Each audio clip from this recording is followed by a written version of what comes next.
really important for what he's doing. Yeah, awesome. You guys don't want to hear me talk, so. I don't know. Maybe they will when we're all done. Everybody, thank you for coming out. Appreciate it. Appreciate it. So before I ever give a talk, I never have a speech fully written out, and then I'll talk to people, and then I'll kind of come up with a title through the conversation. And I think I just titled this one because I don't care is too vague. But I call it like stop playing defense, just be offensive. And here's what I mean by that. I give a lot of college talks, been to Columbia, UCLA, Michigan, Arizona, like everywhere. And every time somebody's like, "Oh, isn't it true that you said this thing?" and they hold their little phone like it's some big like gotcha moment. I'm like, oh God, like not this again. So what I tell them is, I'm like, I don't care. And they're like, I'm like, I don't care. I don't care. You're small. I'm going to diminish you. And then they don't know what to do. People honestly don't know what to do when they think they got you in some like checkmate and they're gonna like make a scene. I'm just like, I don't care, dude. I don't care what you have to say. And then the second answer I give is it's not real. Yeah. There's actually a philosophical foundation for both these arguments. One is people who read a tweet and try to like get you, they don't actually care. Because anyone remotely interesting has said some things because the world was a little different and 2011, 12, 13, Joy Reid blamed the Jews for 9/11. It's on her blog. They go, oh, we found these blog posts. She called Ann Holter Shem, which at the time, that's like transphobic. Textbook, right? Well, she goes, I got hacked. Where you're like, well, you were hacked, but the Library of Congress actually indexed your blog. So they hacked the Library of Congress to just go back and hack your blog. True that nobody cares. Nobody goes, well, I'll never watch Joy Reid again. Bernie Sanders, he wrote some very, very crude pornography. Actually, most people don't know it because it's him, he just gets a pass. He wrote about fantasies and everything else, and I won't say it because I'd get flagged for hate speech repeating it. So nobody really cares. So I don't care, and I'm not going to freaking play into some stupid little pro wrestling game where, oh, I got you good, and then I'm going to I don't care. And the second thing is, in a world of deepfakes, anything that you heard or read about me that you don't like, fake. It's all fake. Because if Joy Reid gets to be on MSNBC and lecture and condescend to the nation, right? Because that's what they do. Oh, we're so sanctimonious, we're so moral. Charles Schumer today threatening the lives of Supreme Court justices, right? Oh, they're threatening the lives of Supreme Court justices. Hate speech? Will he be flagged for hate speech? Mike Bloomberg, I don't know if you ever read his stuff, dodgy AF. As the kids say, YouTube doesn't say, well, Mike, we read that you told the pregnant woman to kill it. That's hate speech. Your ad money is banned now from YouTube. No. That's not how it works. I'm so tired, because I'm not even conservative. I'm economic populist. I'm so tired of conservatives getting on the stage and crying and apologizing and disavowing. People go, oh, did you see this thing this guy said? I'm like, I don't care. And that's the answer to all of this. The answer to all, like Michelle Malkin was here last week, right? So then Michelle Malkin, she speaks at an event where I guess you're not supposed to be in the same room with certain people. And now people are like, hey, you need to say something about Michelle Malkin. And on the other side, people are saying, you need to say something about how other people are saying. And I'm like, how old are you people, right? Does high school really ever end? Is there any kind of philosophical basis to anything? The answer is no. The game is, and it is a game. I've met hundreds of reporters, and they'll ask you a question.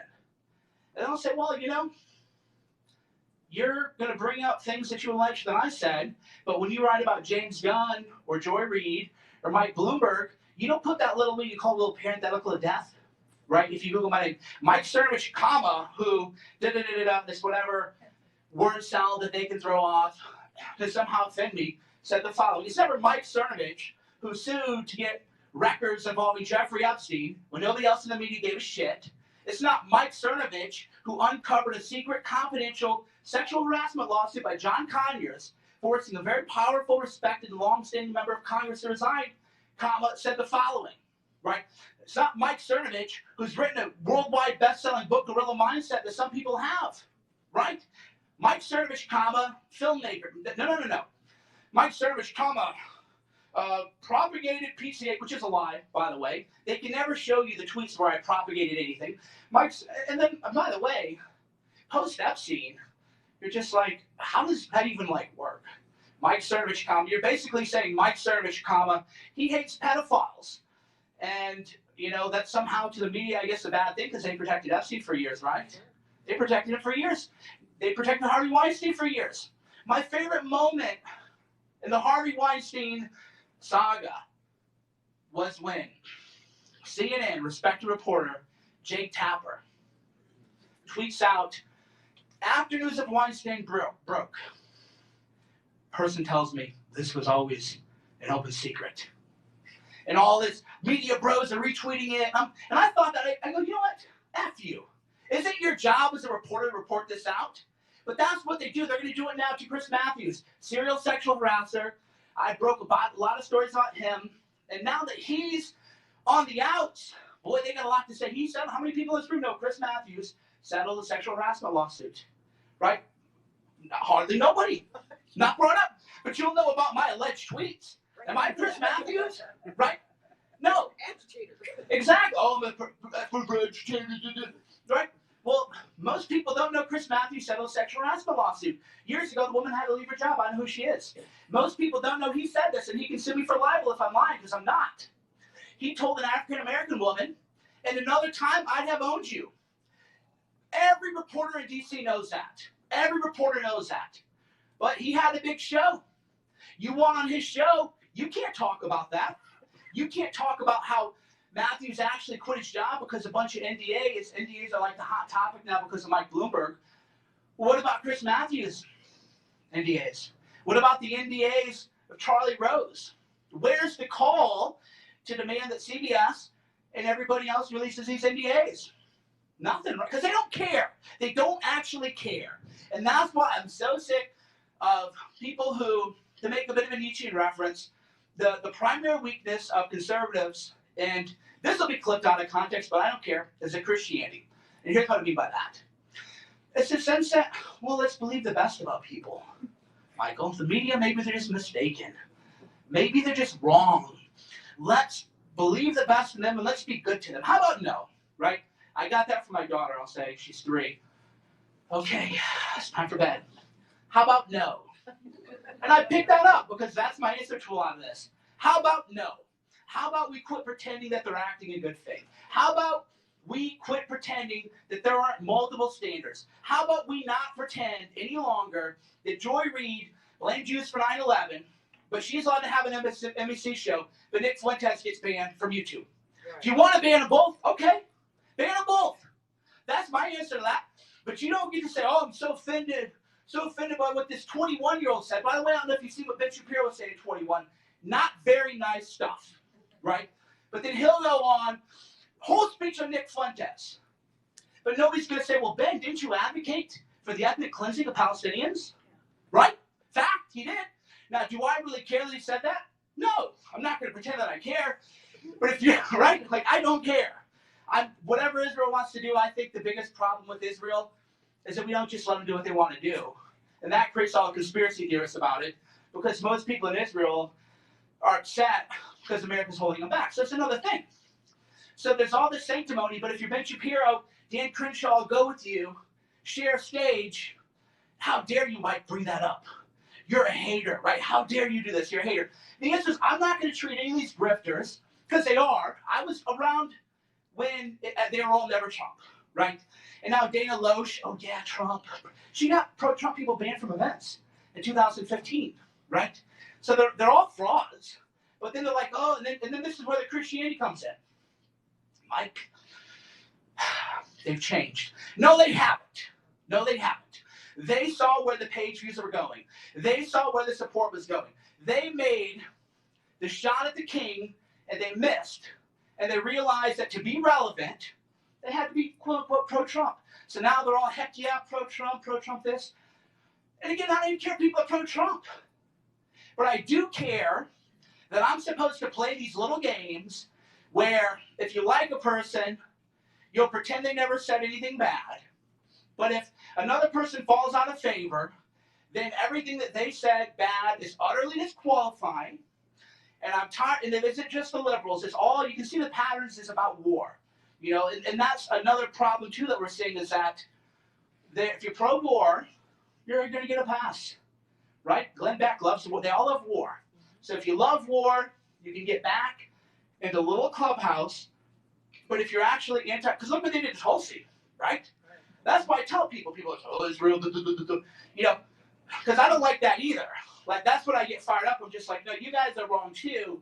You're losing the plot too.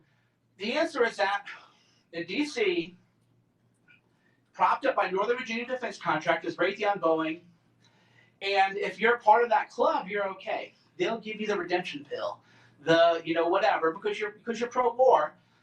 And they wanted war. They just want war somewhere. They wanted war in Venezuela. Do you remember this? That's why people go, Israel can post-war policy. I'm like, okay, well, they were just trying to get us to Venezuela because getting us into Syria didn't really work.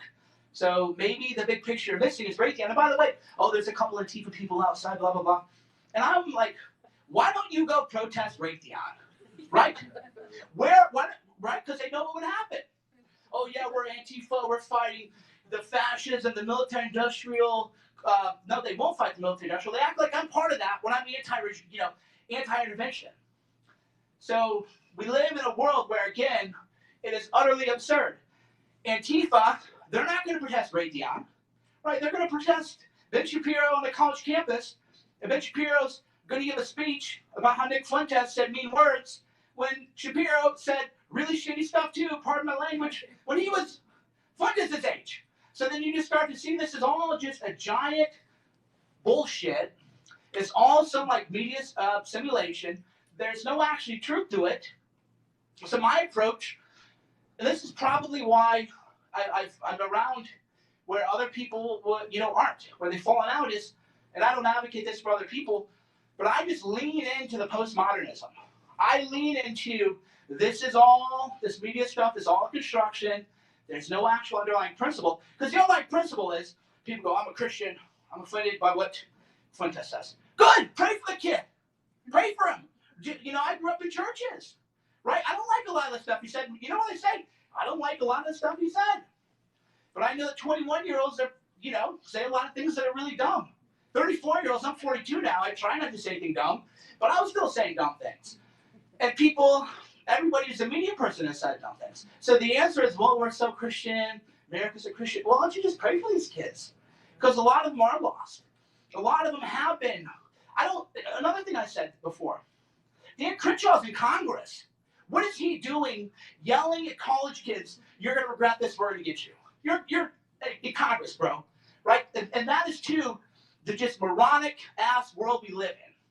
Why are you in Congress crying about a 21-year-old asking you about something, making veiled threats to them? That's pathetic. But then everybody goes, oh, he's the future of the GOP. Oh, he supported red flag laws. Oh, but until people said you can't do that as a Republican. Oh, no, you misunderstood me. He had that, smug effect. Oh, I hate talking about these issues because you don't understand me, the great Dan Crenshaw, right? I'd love to see him give a speech like this extemporaneous and just tie together history, philosophy, art, literature, foreign affairs, right?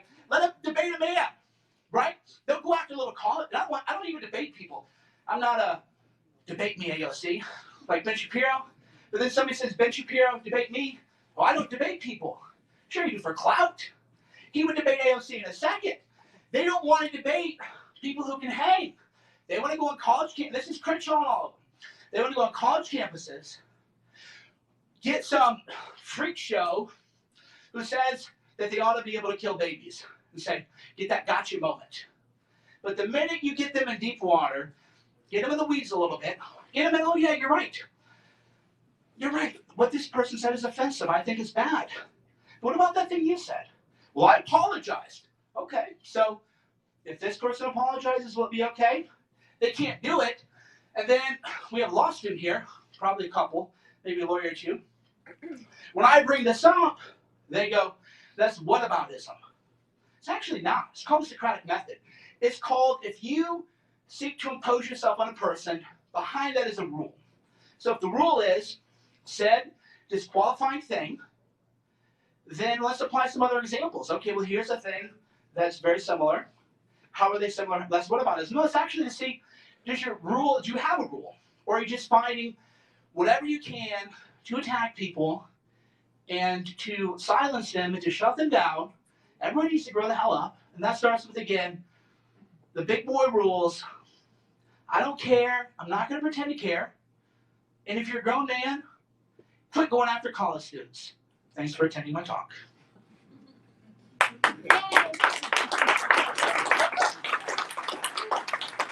And we'll do some Q&As.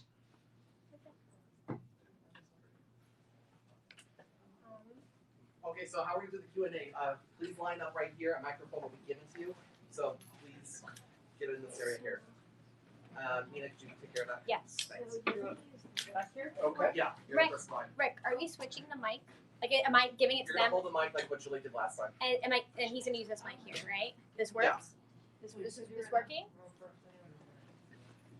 Press the button.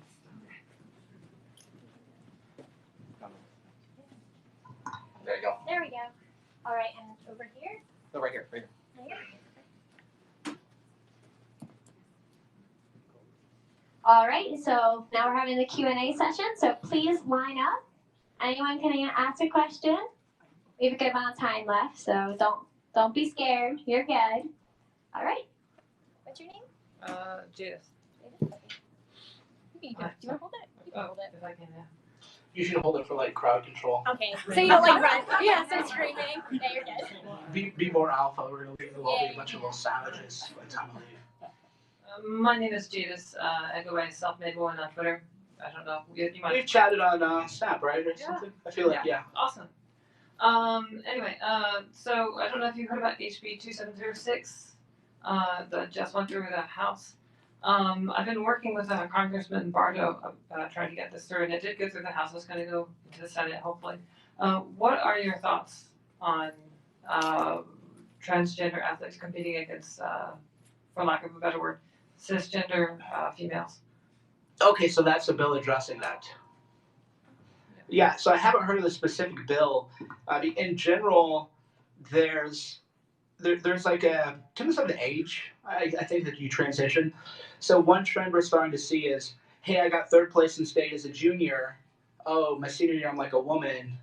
And the answer is like, come on, dude, like, come on. But the flip side is, I've always been, I don't know if pro-trans is like the issue, but I've always been to let people kind of live as they live. I always thought to freak out over the bathrooms. Like, I never really got that because in Europe it's all same bathrooms, so I never really got into that. But I don't. So because as a lawyer, like, it's hard to write a law to say what I just said, which is, come on, dude. You competed last year as you got third place, and now you're like breaking records as a senior. That nobody really believes that. But so I don't know. I think you would. I think the IOC says if you like 365 days, then they can participate. But I think it should probably be longer. If it's post-puberty, a post-puberty transition, I would say probably 2 or 3 years. Okay, well, I just want to say, like, I'm transgender. I actually castrated myself by myself. But anyway, the thing is, I still have a lot of muscle, and it doesn't, like, pound for pound, muscle for muscle, I'm still stronger than a genetic woman, and zero testosterone for over 10 years. So the thing is, whatever the IOC says about testosterone limits is BS. We still have that muscle that's already built, that structure's already there, you can't get rid of it. We also have our height advantage. We also, because of a greater bone density, we're going to have a greater red blood supply. So no matter what, we're going to have an advantage. So that's my position on it. I was just curious if you factor that in. In elite sports, that's going to sort itself out, though. Because in elite sports, like, some men are just born beasts and some people aren't. So at the high school level, that's a bigger issue. But at the elite level, I'm fine with that stuff sorting itself out. High school sports, absolutely not. A lot of that was happening there as a travesty. But if we're talking like international competition or whatever, there's such a talent difference between that and such a talent with the standard deviations. I mean, one thing I've said to people many times is, like, I've been on like a lot of gear, so I know what like a gram of gear is like, and I know what like less gear is like, and I know that when you go off a gram of gear a week to like TRT dosages, like you keep some of it, but you shrink up a lot of that stuff too. And so again, at the elite level, a lot of it's going to sort itself out in competition. But at the high school level and maybe collegiate level, it should be no go. Thank you. Thank you. Thank you so much for your work on Jeffrey Epstein. That just, I almost want to cry. Thank you. That's just so cool. I'm curious, what is a quick elevator pitch you would give to someone who says the media is there as a mechanism to to bring truth to power and to inform the populace, and I'm informed because I watch both CNN and Fox. Well, I mean, if you're watching CNN and Fox, you're doing all right, actually. I could quibble at the margins, but yeah, you're doing okay. And so my answer to that would be maybe not as controversial as it would be, because Fox is not necessarily a lot of the positions I want. But if you're watching, say, Tucker, Van Jones, and I don't know, maybe Anderson Cooper, you're pretty high up there, especially considering how uninformed most people are, or how people who like watch Maddow, you're just like, oh wow, you people really believe a lot of kooky stuff. So I say you're close enough that I would actually be okay with that. Thanks so much. Mm-hmm. Hi. So I can say this, right? Yeah. Okay. So obviously you've done a lot of work to expose, Epstein and other people in pedo word and stuff like that. So, and especially considering we see a lot of the media, particularly with Epstein, how they did cover up a lot of his very disgusting, reprehensible things he's done.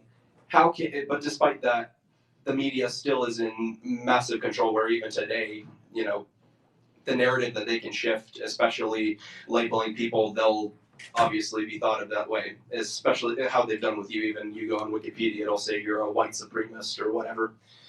But my question is, how can we, as conservatives, Michelle Malkin had a similar point of just sticking together, like Trump even said, but how can we work to undermine this very corrupt media and put out true, really awesome media, like, for example, Red Ice TV on YouTube or BitChute, and have more opportunities to expand our views in a way that won't just be massive amounts of bias in, like we see right now, where the media can control anything and people will just take their face value, even though Trump's done a fairly decent job at trying to kind of undermine them.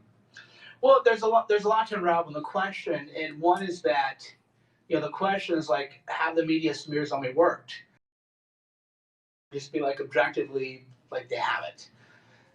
The other thing too is, it's like there was a guy, can't remember, he was like a self-help guy, the most positive, upbeat guy, and he said one day a guy knocked on his house, and it's an incredible story, a guy went to his house, knocked on his door and threatened to kill him. I said, why? He said, well, he wrote a viral article, why you shouldn't buy a home. This was years ago, because I remember I'm from the self-development world way before this, the mindset world, and it just kind of hit me. So you can be like, love, love, love, positivity, positivity, and somebody's going to say this person only supports love because they want to rip people off or they want to get laid or something like that. So they're always going to hate you. So political people, I think, take this a little bit more personally than I do, because it doesn't matter what your message is, you're going to draw like a lot of haters. And that's also too, you just, in terms of like the content of my speech, is that my job is not to say, well, that person's too offensive for me. My job is just say, hey man, people are doing their own thing. I'm not the teacher here. I'm not, keep me out of your kind of like high school gossip, because I get drawn in on all sides. Like I said, literally yesterday I have one group of people saying, you need to disavow Michelle Malkin, which by the way, she wouldn't even care, No. Like she's been around forever. That's what's so dumb. These people are like, a lot of it is status. Like they think they're gonna like, she's a staple, dude. She's not going anywhere. So you can put on your little dumb tweets. But I had one group of people saying, you need to disavow her. Like, okay, I don't disavow anybody. Two is, I had another group of people saying, like, you need to defend her. And I'm like, how about no? How about you quit being a little gossip, kids? Just leave me the frick out of it. And that's my approach to all of this. What's going on, brother? Thank you so much for all your work, obviously. But thanks for coming out. So I was looking you up on Wikipedia not so long ago, just for fun. It's easy now. They're ridiculous. But they said you're a quote-unquote conspiracy theorist. What are some of your favorite quote-unquote conspiracies that are like objectively true?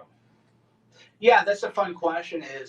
And there's a book I recommend people read. Well, maybe none of you haven't read it. So if you've read it, don't spoil the book if you know the punchline. So imagine I told you that 8 or 9 years ago, a media outlet outed someone who at the time was a closeted gay person, and that really affected him. And that same outlet went after other people and targeted them. So this person went and started finding people who had been harmed by that same outlet and started paying their legal fees in order to sue them to try to bankrupt the media outlet. Would that strike anyone here as plausible or credible or like something out of a novel? So the ADL. No, that was Peter Thiel and Gawker. And Ryan Holiday wrote a great book on it called Conspiracy.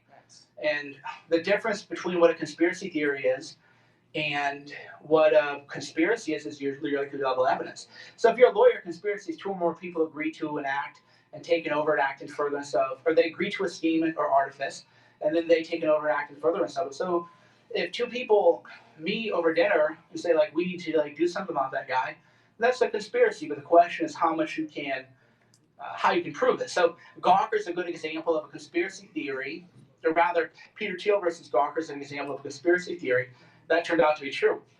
Epstein dying, I had to. That one for me, I remember he was arrested. I had a lot of people say, "Oh, he's gonna die." I'm like, "Come on, this is too obvious." No way, he's gonna die in jail. He died in jail, and I had somebody very serious pull me out the other day. I'm not gonna say who. He goes, "Hey, can I talk to you in private?" And people thought I was like, "Oh." I go, "Oh." It's like, dude, Epstein in jail. Does anybody really believe that he just like committed suicide? But technically, that's a conspiracy theory because what evidence do you have that he committed suicide? So I would say that's a conspiracy theory that 55 to 75% of the public believes, and I certainly don't believe that he killed himself. So that's my probably current new favorite one. Awesome. Thanks, sir. Hello. Thanks for coming out. I really appreciate it. Did you face any resistance coming to ASU? Because it's a very liberal campus, so I assumed you may face some sort of resistance. No, so I gave a college talk at Columbia 3 years ago. That was full force. 3 of them went arrested. Antifa protested my event. 2018 attacked a guy. That guy's in prison now. Who attacked him? So people have kind of gotten the message that like I'm not this little you spit on me. You know I'm so dignified as a conservative. I'm not taking. I'm like you spit on me. You got the picture of that guy? Get the police around. I've had police laugh in my face when I tried to get people arrested, and I go, officer, I don't want to play the I'm a lawyer card, but technically I'm a lawyer, and crime was committed in your presence, and we have video evidence, so I'm not going to leave without some kind of police report and see people taken away. So once, and this is what everybody should do, once people realize, like, hey, dude, you pull some shit with me, like, you can come in and protest me, argue, whatever, you so much as bump into me in a way that's like threatening or menacing. Call me a weakling. I don't care. I'm gonna get you arrested. So they figured out, is it really worth it? Do you really want to play that game, right? Especially West Coast. I live on the West Coast. I'll fight here every day to every court appearance. Somebody pulls some nonsense. That's the message you have to send to people: is if you want it, you're gonna get it legally. I guess the next one would be: are you doing photos after this? Yeah. I stick around for photos, book signings, all that stuff. That's why I'm in town. Okay, cool. That's it. Hey Mike, thanks for coming. My question's kind of simple. What the hell happened this week? I remember a week ago we were all just kind of joking about Joe Biden as being an afterthought. Senile old man. The place in New Hampshire, even my liberal parents were rolling their eyes at him, to be honest. I go to bed and 72 hours later he's the Democratic nominee for president. Somehow I still don't get it. What happened? Well, people, if you've been following my coverage, I annoyed a lot of people because they would say, by the way, don't touch your face, coronavirus. So if a lot of people would get frustrated because, like, who's going to win the Democrat primary? And I was like, I don't know. And people, it's like, I don't know. I don't play the pundit game where I'm just like, this guy's going to win, and then he doesn't win, and I pretend like I never said it, or I retcon it or something. So I had said, that early on, the media wanted Kamala Harris to win. I didn't think she would. I thought Warren would be doing much better than she did. I can't believe she did third in Massachusetts, especially after she like body slammed Bloomberg. So that, like a lot of what's happening, Biden. I never dismissed Biden early on, even though I do believe that he is, has a lot of dementia. Because he has. I mean, it's funny, but not really. I mean, it's like sad. It's funny in the sense that it's absurd, right? You're just like, how, are you kidding me? It's like the Manchurian Candidate, but with grandpa. And so, but on the other hand, you're like, the question is like, would you trust Joe Biden with keys? Like, a lot of us, and so the flip side is like sad. My grandma was probably one of the people I respected more in my life, and she was like very strong. Her last 3 years, dude, it's dementia, and I like had to watch her go through that. So on the other hand, it's like very sad. So I say this, and it'll probably draw a laugh line, but I don't mean it to. But I think what they're doing to Joe Biden is elder abuse, because I know, it is though. Now Susan Rice and Brennan, the establishment's rallying behind him. I think if he's a nominee, I think like he collapses with Trump. You can't keep the pace with that. So as to what happened, I don't know how Warren got third in Massachusetts. Biden being a front runner doesn't surprise me because people underestimate like retail politics. I know the person, I like the person. So there's like a good example. This is Cenk Uygur of the Young Turks, a very big name. Probably everybody here has heard of him, in some kind of way. He ran in CA 25, which leans left. He got 5% of the vote because you can't just like rush in, vote for me, like carpetbagging. It's all those handshakes that Biden did campaigning for senator, and then it's also that retail politics mindset that you take. So Biden's great one-on-one, when he's not sniffing babies, and I mean, really, there's that video of him with all the, I don't know, man, that's a lot of weird stuff, for sure, and it's really absurd. So I guess that's a long way of saying I'm not surprised Biden's doing as well as he is. I am surprised Elizabeth Warren just body slammed Bloomberg, and she got nothing out of it. And not to be a feminist or whatever, but maybe there's like a sexist component to it. If you're like a man and you body slam another guy, you're like alpha. But if you're like a woman and you body slam a guy, maybe you're like a bitch or whatever. So there might be sexism in the Democrat. There you go. I can run with that because it fits the narrative. Elizabeth Warren lost because of sexism in the Democratic Party. They were afraid of a strong woman who will body slam a billionaire man. That's my Hi, thanks for coming. And so my name is Ryan. So my question is just like, last week we had Michelle Malkin, and then someone came up and made a comment and just basically like threw someone else under the bus who's a local political activist. So just in general, like in Arizona, how do you suggest or what recommendations you have to like deal with divisiveness? Because we have Daniel McCarthy and Mark McSally. So like, who would you support? So like, just kind of in general terms, like how do you deal with divisiveness in the Republican Party? So where you have people, you have politics. Where you have politics, you have division. So one of the benefits of actually having a little bit more of a classical education, or you read old books, is you read about what they were calling each other and the founders. Like they were calling each other pedophiles and like everything else. So people are like, oh gasp, I can't believe that. There's always been that way. I mean, there was a duel, right? Aaron Burr, right? There's literally like, you talk shit, we're taking a boat over here, and it was illegal at the time too. You weren't supposed to duel. So the idea that divisiveness is new, I don't buy.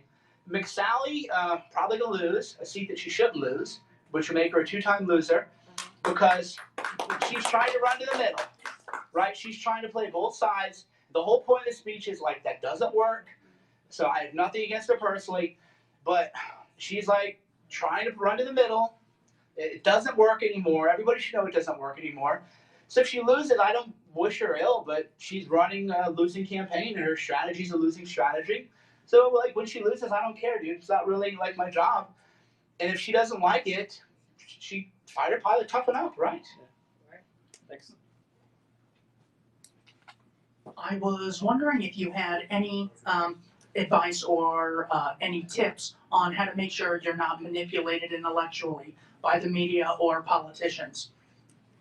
Yeah, I mean, the number one thing you do is read a book called Influence the Psychology of Persuasion, which is about like sales psychology, but it's sort of generally applicable. Another thing you do is either read Thinking Fast and Slow or Judgment Under Uncertainty, Heuristics and Bias. And then you can kind of like see the game. So like one game is, I'll give you a great example, right? Corona. I got triggered. I get triggered. I'm not afraid to admit that. I don't believe facts don't care about your feelings. I believe if you don't have feelings, you don't care about the facts. And something people were saying to dismiss the potential risk of corona is, well, only 2% people will die. I'm like, okay. So if you're just like a clown and you don't know how to think, you're like, oh yeah, 2% of people die. And then you're like, well, how about we like run the numbers? 40% contagion rate, 7% contagion rate. You're looking at 3 to 6 million people dying in a year, right? So if I said, hey, 3 to 6 million people might die, are you going to say, well, who cares? Why are you freaking out? Don't wash your hands. This is just paranoia. You'd be like, oh shit. So that's like a subtle way that people like manipulate. Or then people are like, well, only 1%. And people die of the flu. Yeah, okay, well, show me the number one thing you can learn. Show me the baseline rate.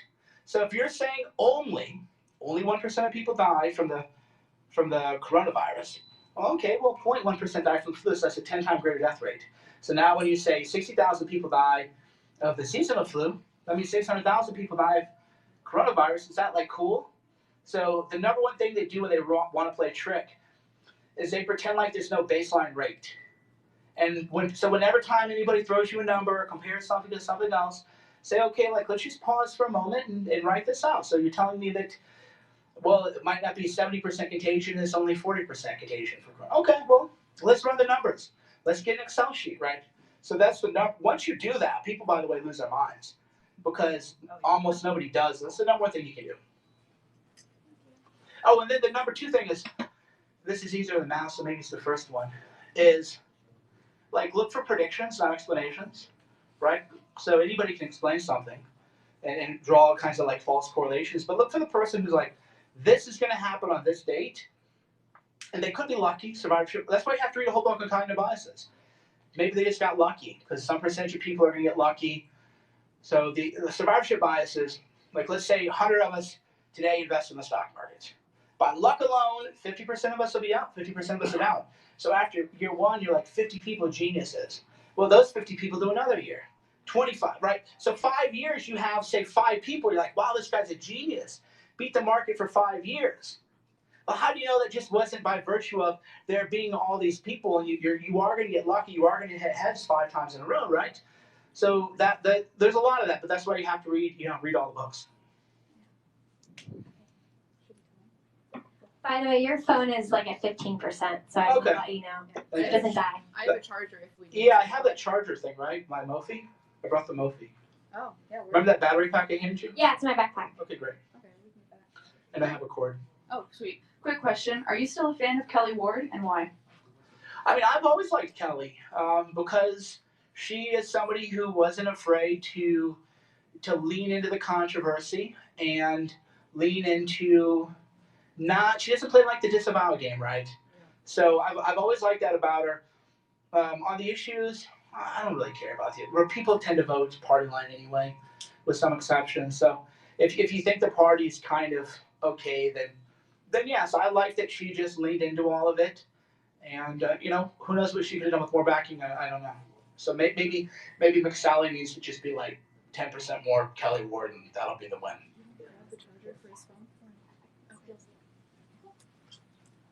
Thank you for coming, Mike. Mm-hmm. I've been following you since I was introduced to you on Vox's blog. One of my favorite moments was from a few years ago when you called out the White House press corps. Mm-hmm. And I was just wondering if you wouldn't mind maybe sharing what led up to that, kind of what happened afterwards. It was pretty fun to watch. I just was wondering if you could share like maybe the inside story. Yeah, sure. So I was at a White House press briefing, 2017, I think, and you notice like a number of things. One is that they do collude with each other because I would watch them text each other what questions to ask. So the idea that there's not like a narrative, just like a lie. That's why, again, I'm often at the point now where all I can say, like, no, that's just like literally a lie. There's no real argument to have. They're all texting each other questions and stuff, and they're very nasty, very snide, very glib. And so I would be like, hey, how come nobody ever asked about violence against Trump supporters. And people were like, you can't yell your question out. But they all yell their questions out. That's what I mean earlier about the themeless speech. Their rules are all lies. It's bullshit. There are no rules. And I was like, well, you know, I didn't get my question answered. So I'm like, look at these people. And I'm like, all right, I'm going to do it. I got to do something, right? I'm like, you got to ask them, man. You got to do it. So that's where there's a, you should have a high self-worth, because then if you don't, we're getting some interference. So you should have a high self-worth and hold yourself to high standards, because then if you don't live by those standards, you just don't feel good about yourself. So I'm like, come on, man, you're here, do it. So then I just said, hey, why don't you talk about violence against Trump supporters? They all just laugh, right? It's one of those moments you couldn't script. And they just laughed. And we got them on camera laughing. And I think Kristen Kecker was like, who are you? Like, and she's realizing like she looks like a menace. And then April Ryan's like, are you a reporter? By the way, I've broken bigger stories than everybody in that room. How many of those people made a member of Congress resign for sexual harassment? Right? I don't even need the Epstein stuff. Just the Connery stuff is easy. How many of them have done that, right? So they all laughed. And I thought, thank you. Thank you. Because you just showed people you actually don't care. And subsequent events, this police shooting, you know, subsequent events have shown that, like, they don't care. And it's good for people to know they don't care. That's why I believe, you know, somebody asked about informing the public. It's good to know that if one of you got beat to death by a member of Antifa, reporters would think it's funny. They think it's funny. Ha, ha, ha. So then when you read these same reporters write stories about people that you like, why would you believe the word or take the word of a person who would laugh if you were beat to death in the streets? And then once you start to think about the political world we're in those types of languages, like, yeah, dude, I don't, fuck, you know, forget these people. And that's kind of where I am. And once you're there, you're like ascending enlightenment. Sure. I'm Joe Washburn. I'm a high school student, and continuing your discussion kind of about violence against conservatives, I've been looking a lot into the Proud Boys case that happened. I don't want to ruin your name with Proud Boys, but the Proud Boys case that happened in New York, where they were just walking peacefully through the street and then attacked by Antifa, and then now I can't remember his name, but he's serving 8 years in prison and he has a black daughter, and they're trying to accuse him of racism. So I just think, like, what's your take on so-called dialogue versus just defending yourself in the street? Yes, so there's a big case out in New York, and I'll thread the needle way that makes people frustrate me often because they think I'm fence sitting, not realizing that, like, I'm threading the needle. So there was a big event that happened in New York at the Republican Club. Gavin McInnes gave a speech. Like 100 Antifa people showed up, and when Gavin and them were done talking, then they were trying to leave, but they couldn't leave because there's all these Antifa people getting violent. So they wait for the Antifa people to leave. Antifa people are leaving, and then Gavin and his group, the Proud Boys, or members of his group, it's not his anymore, they start walking down the street, and then there's like 2 of them, and then they get ambushed by 3 Antifa people. Because the 3 Antifa people think, numbers are on our side, let's roll, right? So then the 3 Antifa people initiate violence, 2 members defend themselves, but then it's like the whole squad, Proud Boys, goes out, and so that's one thing. But if there's like a video of you holding a fence, like teeing off with someone's face, like, I'm a lawyer. The number one rule is once it hits the ground, you gotta just back away. And a lot of people get mad when I say that, but it's just like that's what every lawyer will tell you is, fight hits the ground. What if I know he's going to get back up? Well, maybe one. But if you're just like teeing off, it's going to happen. You're going to get arrested probably. That said, also as a lawyer, that would never be 4 years for a normal fight. That would be probation, community service, maybe a year. Not normally. The idea that you could get a fair trial in that jurisdiction when the governor, the attorney general, and the mayor have all said you're guilty, that's where we're like back in Roger Stone land. The idea that Roger Stone can get a fair trial, because I believe, some of the stuff, Abby says Roger, I don't want to bring that up, but he should have been in Virginia, right? It's just, let's not be children. and pretend that you're going to get a fair trial. So that should have, the trial of Proud Boys should have been moved to upstate New York. It just never should have been a fair venue. And then whatever the evidence that was presented and decided on by a jury would be fine. But that's not a fair jury. You're not going to get a fair jury with that. So it is, to me, it's abominable. Now, as to one of the people, yeah, the guy has, black wife, he has half black kids, and they're saying he's like some kind of racist guy. And what happens is that when he would leave court and his wife was by his side, they would crop the wife out of every picture. And then they would say, oh, well, and then she's like, why are you cropping him out of the picture? And then they would say, well, we don't take pictures of spouses. It's not really newsworthy. And you're just like, you're such a liar. Are you kidding me, right? So what bothered me about that was it was a street fight initiated by members of Antifa. It would have been treated as just a garden variety bar fight at any other time. And the media, they absolutely manipulated. They just lied to people, and people should be upset about that. And the jury, it should have just gone upstate. There's no way in the world you're going to get the attorney general. I mean, that's to me, which again shows us a dishonest time. If you're like a real common law guy and you actually give a shit about the Constitution, and you're like the ACLU, you would have been raised in hell. So before the ACLU became anti-Trump, they would have decided, they would have said, prosecute him for sure. But you can't, the attorney general, the mayor of New York, right, has declared them guilty. Why is it that not jury tampering? But then meanwhile, Trump tweets something out, and now that's jury tampering and everything else. So again, that's why we cover in the speech. It's just all bullshit. It's a big lie. Okay, I actually have a question real quick since they brought that up. So speaking of like New York and like corrupt trials, do you think there's a chance that Trump will pardon Martin Shkreli? Yes. Do it. So the question is, will Trump pardon Martin Shkreli? I don't see a win for him to do that.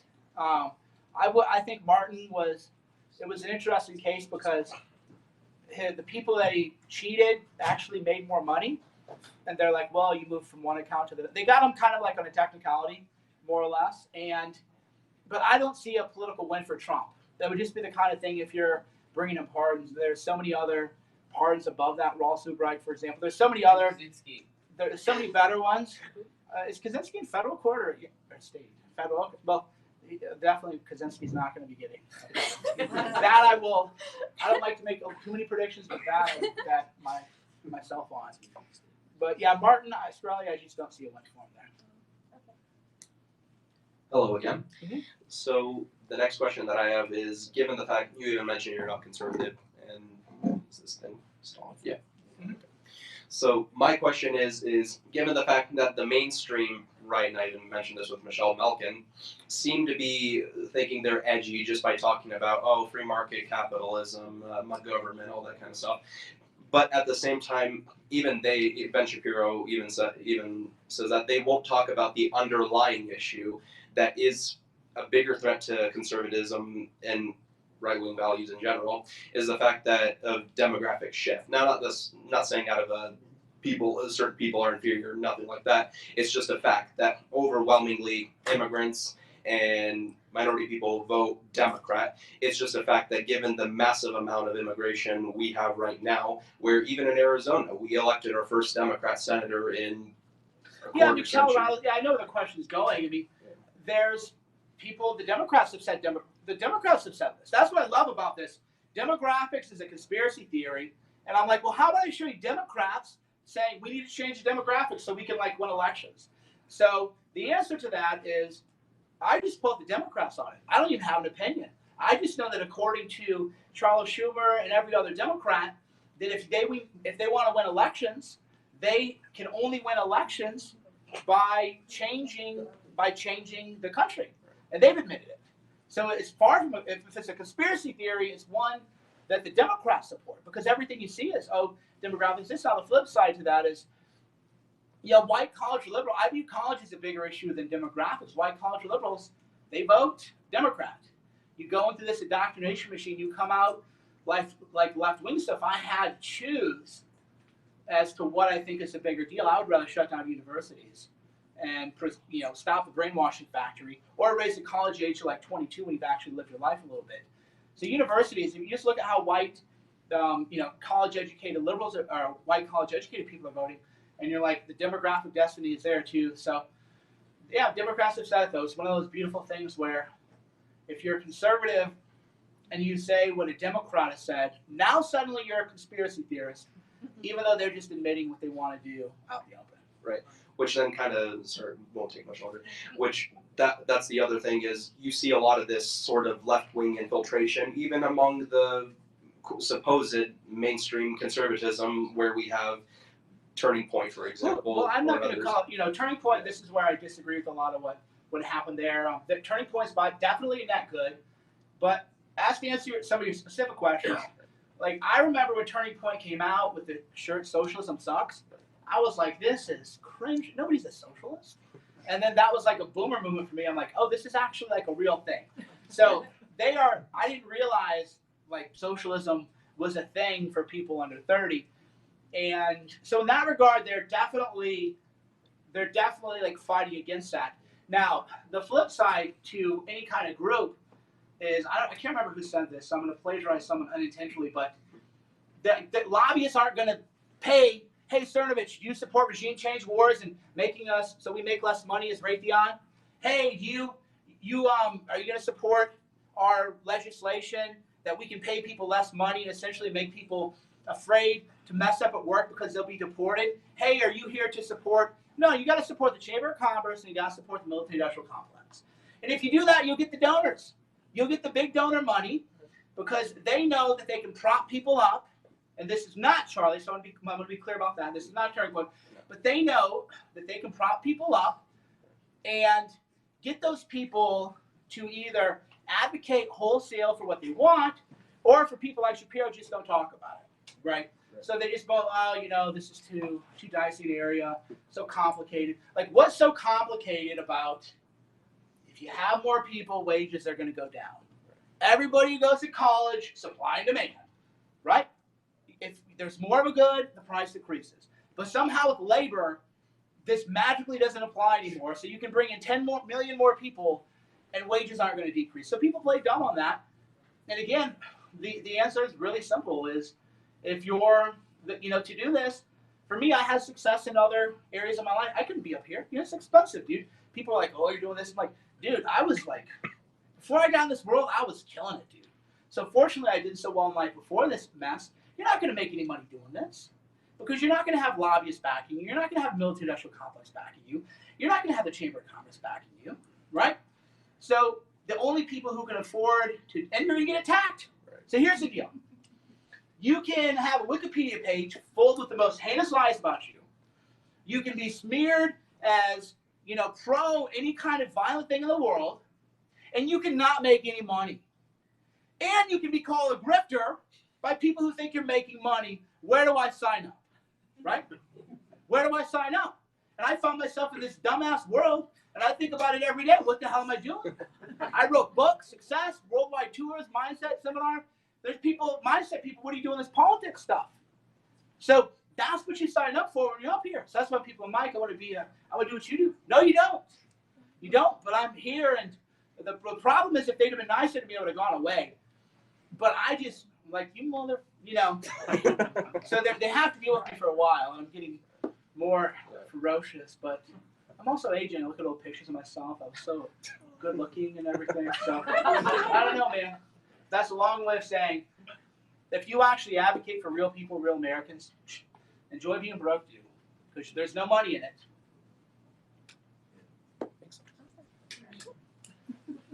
So, Twitter is hell. Twitter is the closest facsimile to hell. I disagree. I love Twitter. No, hold on. I love Twitter. It's home to me, but it is the closest facsimile to hell. It's where people go to hate.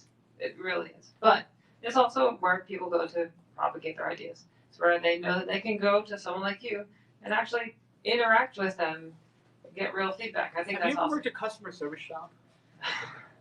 I bet you. I don't want to interrupt you, but because you're obviously free to finish your question.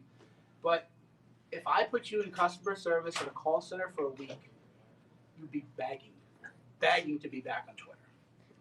I love Twitter. It is, my Yes, point is, heaven. Twitter is I love Twitter so much, but a lot of people cannot take the patience, they just don't have patience for it. The reason why I bring it up is because it, along with other platforms, has been increasingly infiltrated by the woke left. And they're constantly changing their games, changing their terms of service.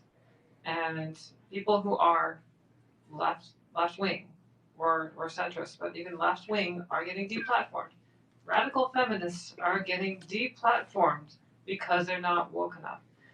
My question to you is, how much longer do you think we have for this platform before we get all deplatformed, or what can we do to stay on this platform without sacrificing our principles? Yeah, the answer is that even as bad as it seems, it's still like way better than anything we've ever had.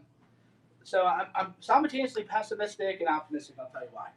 So I was at a sushi place in West Hollywood, and I was with Shauna and we're hanging out, and she gets mad if I don't call her my wife. My wife Shauna. So if she's watching, because I introduced her, I'm like, oh hey, here's Shauna, because assuming everybody knows who she is. Why don't you tell them I'm your wife? So we're there, we're sitting, enjoying ourselves, and we look over, and there's like a celebrity who you would all know, and he's scrolling Twitter. So if you're calling him an asshole or praising him, he sees it. And I thought, what a nutty world you live in, where, I'm 42. If you were 10 years ago, you wanted to talk to a celebrity or whatever, for whatever reason, you got to send a letter to a publicist, you got to do all these things. And everybody's just kind of on Twitter. So in that regard, as bad as the censorship is, it's still 100x, better than it ever was before. In terms of, wokeness and, driving people off and messages and stuff, the rules are, that's the problem. You basically have to have a law degree to know what the rules are. So a guy named Zuby, Christian, Nigerian, you think he'd be safe, right? British, quite polite guy, very nice guy, just I knew him from the Gorilla Mindset days, keep a positive mind, just love the guy. And somebody said to him, what do you know about women? I've been with more women than you. And he just replies back, okay, dude. And apparently the person who said, okay, dude, was transgender. So now you're misgendering a trans. That's absurd. Right? That's just absurd. So the answer I tell people is, and I need to be careful how I word it because that'll be in itself weaponized, is that if you're in part of the little club that's oppressed, I just block you. So if you reply to me, I'm not even going to argue you. Because I argue with you, you'll say, oh, he's inciting harassment against me. They'll do that. So if you reply to me, I think you're wrong, and I reply, I think you're wrong, and then some troll says, I think you're ugly. Cernovich incites harassment against marginalized person. We better, so people complain, I block them. I don't argue with anybody, actually, because that's how you get blocked. So if you say something to me, I don't like it, I'm just going to block you. Thank you. Where did the guy go who sang? He stepped down. Oh, did I get him, Julie? He was waiting for a long time. That guy. He said he Okay, never mind then. Sorry, I felt bad anymore. Actually, my question is kind of a follow-on. Vox Day got kicked off at Indiegogo, and he went thermonuclear with the lawfare with that. And my question is to you: is that something that you think can be replicated on a bigger scale?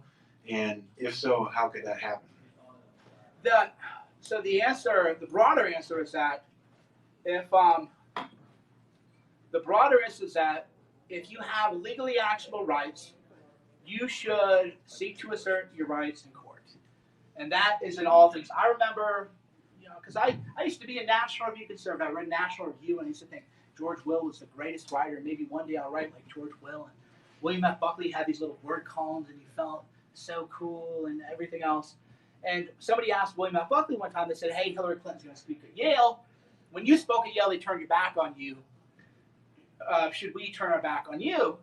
And of course, William F., we don't do this. We don't do this. We're the genteel. So that means that I watched your video, Ben Shapiro got spit on. And I was like, dude, you're a lawyer and you have money. Get that person arrested. You're not gonna take it. So my answer to that is, if people come after me and there's a legal remedy, then I'm going to assert that legal remedy. Absolutely 100%. And once people, that's why I don't have goofball Antifa people trying to throw a rock at my head. Because I'm not going to hit you. Because if I hit you, Then the headline is Mike Cernovich violent, so scary. I'm not going to touch you. I'm going to cry to the police until you leave in handcuffs. And by the way, I've been hit many, many, many times. I would much rather be hit than have to go through the legal system. So my answer is, they come after us, they play these little games, then they can win their stupid little prize. Thank you for being here, first off. We had a few questions ago, addressing Ben Shapiro and the kind of racial changing demographics. He has addressed that, and he just doesn't think it's a problem. And I think that kind of shows a split that's happening in the Republican Party. You've got the Trump conservatives, you've got the common good conservatives, all those people. Where do you see us going after either Trump's not reelected or is? How do you see it after Trump? How do you see the Republican Party post-Trump? Yeah. Yeah, the answer is, and again, this is where I annoy people sometimes, is it's like if I couldn't have predicted, once Trump ran, I knew who was going to win. You know, and there's a long story about that I wrote about other ones. But if in 2014 I couldn't have predicted 2015, then in 2019, 2020, I'm very reluctant to do things 2020 because on the one hand, if you look at where the Electoral College is going, pretty hard to see how a Republican wins in 2024, right? Almost impossible to see how a Republican wins in 2024. I don't see it. The flip side is, you know, there's all these cataclysms that could happen. There any number of things could happen. I mean, so Florida is one example. Like Bernie Sanders is like raising cash show. Probably not like a smart thing to do if you want to win Florida, which is a tightly, battleground state. Probably not bad to call AIPAC a bunch of bigots, you know, if you want to win elections in the future. So they are being pulled really like crazy to the far left, and that might not resonate with a lot of people. But then again, the economy could boom, and then you don't want to upset her. The economy could like completely bust, which could in a way radicalize people to the right. That's how you get Bolsonaro. Bolsonaro is who Trump pretends to be. You know, it's like he's incredible in a lot of ways. That's why they hate him. He's a fascist because you praise Bolsonaro. But it could be that there's such an economic cataclysm post-Trump that everybody wants like that strongman reactionary guy, and then you get somebody to the right of Trump. This is a very long way of saying I don't know, sir. Hi there. Thank you for a very, very interesting perspective on how things should be approached. If you don't mind, I've got three areas I'd like to talk about. First, Chuck Schumer's comments today. Anything you'd like to add to what you've already put on Twitter? Yeah, so for those of you who don't know, this happened actually on the car ride over here. Chuck Schumer gave a big speech in front of the Supreme Court, said if these people vote the wrong way, they will have no idea what's going to hit them. They'll never see it coming, and and it's kind of funny. I hate to imagine if the other side did a game, but imagine if a Republican senator had said that wall to wall. Because here's the difference. Here's the difference. This is a classic example. CNN will do a little blurb. Oh, Chuck Schumer threatened to kill or threatened to incite violence against the Supreme Court. That's bad. Bad. If it's a Republican, they're on the phone with every Republican senator. Chuck Schumer said that, or Mitch McConnell said this. Do you disavow? They're on everything. But we've talked to 14 senators. We can't get a comment. And then they drag it out for a week. So the media will say, well, I mean, we covered the comment. No, they didn't. We all know what like saturation coverage is. And the media, they'll play that little game. Well, I mean, we wrote a story so that they can say that they wrote about it. But they're not giving it the real treatment. Now, the flip side of that is, and this has been, I posted this publicly about, Daily Caller, Breitbart, other people is, like, they have interns, they have capital interns. Just knock on every door. We're here. And then they can drag it out. And then drag it out on, like, Fox News. So why the Republican, or rather conservative media, is still very much in the Democrat matrix. So when the Democrats do something, you kind of, fight against that, rather than you try to create your own. That's why I came in. I was like, I'm just going to break my own stories. I'm going to make them, live in my matrix, my simulation. So that needs to change culturally, at least when it comes to the right or conservatives. Second quick question. Anything on Roger Stone new? No, so I filed a motion to get some, jury questionnaires, and apparently somebody named Jacob Wall leaked them, but I'm like not going to touch that, so I don't know, because then like the judge will yell at me, and she's probably already going to yell at me. So no, we're just trying to figure out. and by we I mean me, is like we're trying to figure out, can you get like a fair trial in DC, right? If everybody's watching Mad Out, it's like, imagine somebody's tweeting out racial stuff and like the defense black. Nobody would say like, well, you can get a fair trial. He watches the Klan Network, but you know he's going to set aside those biases here. So yeah, I want to know media consumption. You know, juror things. My general belief is that if you're a Republican charged for a crime in the District of Columbia, you should just venue transfer to Northern Virginia, where it still leans blue, but at least it's like 75-25, not 95-5. And my third one, for a long time, I believed that Biden et al. Has just been a stalking horse for Hillary. And given whatever pitfalls come along between now and Milwaukee, that she'll come riding in on her white horse to save the party. Your thoughts? No, I don't. Hillary, I think Clinton hopes that's true, and she probably thinks that. That's why she's not endorsing anyone. I've never found that compelling because she will lose even more votes than last time. The Democrats are in a real pickle now, which is if Bernie gets a majority of delegates, you can't take it from him. I mean, you just can't. You're going to lose 10 million votes. You're saying we're going to lose the election. So your thinking has to be, and this is what Republicans kind of did, because remember they were trying to do like a broker convention at the RNC, and even though that was largely fake news and ginned up, there was a sense of maybe we do that, but if you're Democrats, you're going to have to, and Bernie has the most delegates, your decision is, even if you think you're going to lose with Bernie, at least you're going to lose with Bernie and his votes. Versus, oh, we're going to rip him off again, he's going to give another speech. Boy, all these people are going to come vote for him. They're going to come vote for our, it's not going to happen. So if I were advising the Democrats in an objective way, not just, giving bad advice, like when the New York Times says, here's what conservatives need to do to win elections. But in a real sense, you gotta go all in with Bernie if he gets the most votes, and you're gonna lose with him one way or another. And I'm more worried about Bernie than Trump, although most people think Biden's a bigger threat, but I think Bernie's a much bigger threat. Thank you. Thank you. Okay, last question. My name's Don. I'm not a lawyer, so I'm not asking this question respectfully here. Legal experience. I have a problem. I have problems with morality and so forth, but my problem in regard to politics is laws defending individual fantasies as opposed to easily verifiable evidence as the basis of law. One example is giving preborn babies rights if mother decides that he's wanted by Roe versus Wade. He then becomes a person with rights, otherwise he's on his own. With pedophilia and transgenderism, which is becoming more prevalent and really bipartisan, I think happens, law will render all laws absurd because the victim, instead of having an intrinsic humanity and rights, is at the mercy of the perception or imagination of his perpetrator or his word for his perception. To me, this is the slipping into anarchy and a dog-eat-dog society. Okay, yeah. So one way to answer your question is that if you read a book on jurisprudence or philosophy of law, the question is, do our rights come from God or do they come from man? And if you believe that they come from law, then you're going to reach more kind of categorical rules on things, and your basis of law will be God, and same thing with life.